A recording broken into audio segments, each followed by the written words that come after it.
اور وہ جب سے پنڈ میں وارد ہوا ہے ہمارے نصیبوں میں اب فاقے ہی رہ گئے ہیں۔ وہ کون؟ میں نے کچھ نہ سمجھتے ہوئے پوچھا۔ وہی جی گرو جنہ دے ٹپنے چیلے جان چھڑپ، وہی بیڑی تے بکری والا، ایک بز بچہ کے لیے دیسی گھی کے چورمے، بادام پستہ کشمش گری کھوپا سوجی تے چھوارے۔ ہم بھی کس طرح کے مسلمان اور انسان ہیں؟ دھوکے باز بے ایمان فراڈیوں کے لیے ست ست نعمتیں پکا کر سر پر اٹھا کر ان کے ڈیرے پر پہنچاتے ہیں، اور پاس پڑوس میں کوئی غریب فاقہ مست کو سوکھی روٹی اور مٹھی بھر اناج نہیں دیتے۔ غلام رسول فوجی بھائی نے لقمہ دیا اور کہنے لگا، ہم کو خدا کا خوف نہیں دادا، اس لیے تو خدا نے ہم پہ ایسے چور ڈاکو اور دھوکے باز مسلط کر دیے ہیں جو ہماری سادگی اور توام پرستی کا ناجائز فائدہ اٹھا کر ہمیں دونوں ہاتھوں سے لوٹ رہے ہیں۔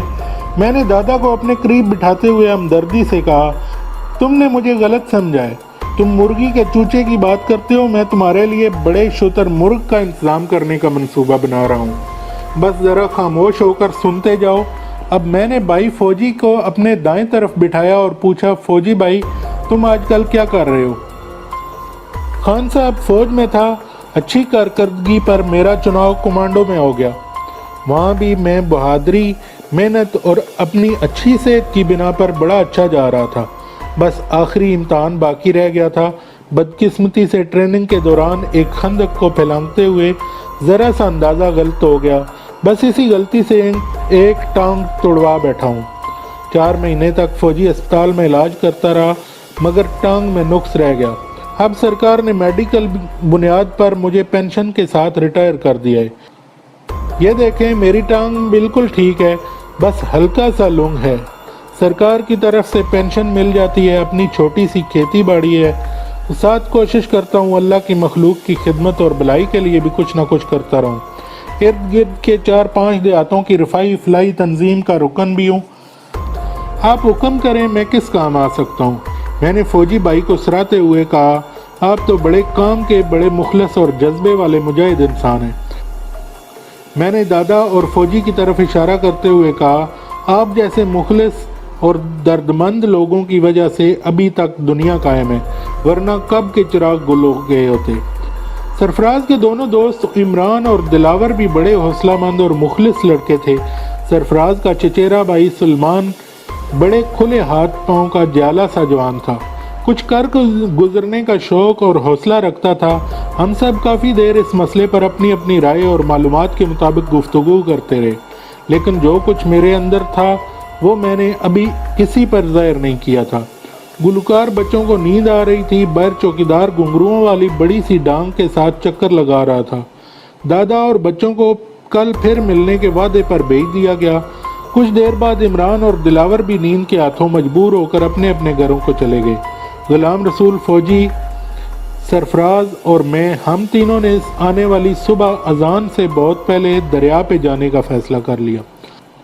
غلام رسول فوجی بھی دیوار پھلانگ گیا تو میں اور سرفراز باں باں کرتے ہوئے پانی پت کے میدان میں اکیلے رہ گئے۔ ڈور ڈنگروں کے گلوں سے بندی گھنٹیوں کی آواز یا کسی بلی بکری کے ممیانے اور میاؤں سے احساس ہوتا تھا کہ ہمارے علاوہ بھی یہاں کوئی مخلوق ہے۔ تاروں برا آسمان، مٹیالے بادلوں کے ٹکڑوں سے آنکھ مچولی کھیلتا ہوا کھلے منہ کا چاند، ابابیلوں کی ساؤنڈ بیریئر بریکنگ پروازیں، کچی منڈیروں کے پاس اکا دکا جگنو، ایک عجیب سا پینڈو ماحول جس کی اپنی الگ شان اور خوبصورتی تھی۔ سرفراز بیٹھا بیٹھا ہی کھاٹ پہ سرانے کی جانب لڑک گیا۔ ہائے، ایسے پینڈو سٹائل نیند مصنوعی زندگی بسر کرنے والے شہر کے باسیوں کو بلا کہاں نصیب ہوتی ہوگی۔ رات اور نیند تو از خود جادو ہیں، یہ جادو کسی دیہاتی ماحول میں تو سر چڑھ کر بولتا ہے۔ گاؤں دیہاتوں میں انسانوں سے بہت پہلے چرند پرند اور دیگر جانور جاگتے ہیں۔ سورج جی مہاراج ابھی نندیا کے ہنڈولے میں آنکھیں مال رہے ہوتے ہیں، ادھر کسان کھیتوں میں ہل چلا رہا ہوتا ہے اور پانی دے رہے ہوتے ہیں۔ عورتیں لڑکیاں دودھ دو کر بلونے کی تیاری کر رہی ہوتی ہیں۔ اذان بعد میں ہوتی ہے مگر کار حیات بہت پہلے سے شروع ہو چکے ہوتے ہیں۔ مجھے نہیں معلوم تھا کہ میں رات کب کس وقت نیند کی دیوی سے ملا تھا، کچھ بھی تو یاد نہیں تھا، بس اتنا یاد تھا جب آنکھ کھلی تو شب اپنی بکھری ہوئی کاکلوں کو سمیٹ رہی تھی۔